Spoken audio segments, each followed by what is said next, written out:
Florida, as political pundits like to say, has it all. The Sunshine State's home to a constantly changing population that includes Hispanics, retirees, young people and a large African-American voting bloc. Brian Mast on Southwest Florida.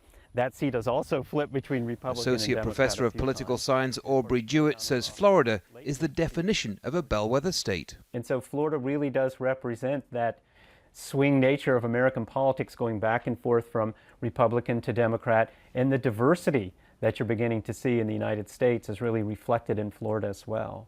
God bless the USA. The importance of this state isn't lost on the president, who often refers to Florida as his second home. As the midterms approach, he's focused on two key races, one for governor, the other for the Senate. If you want a leader who shares your values and who will fight for your families, you need to get out and vote for Rick Scott. Now, I'm really talking about the people on television, because everybody in here is voting. For the Democrats, too, the stakes are high. In many ways, candidate for governor Andrew GILLUM represents the hopes for the Democratic Party's future. The division that has been coming out of our White House, that right here in the state of Florida, we are going to remind this nation of what is truly the American way.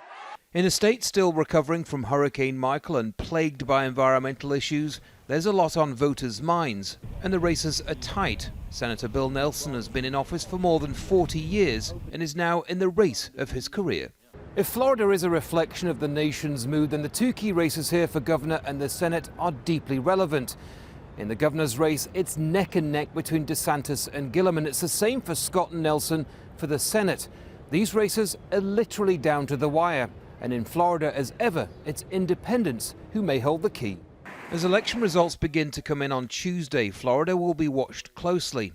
If what happens in this state is a reflection of how voters are feeling nationwide, then victories and losses here will be felt far beyond the Sunshine State. Andy Gallacher, Jazeera, Orlando, Florida.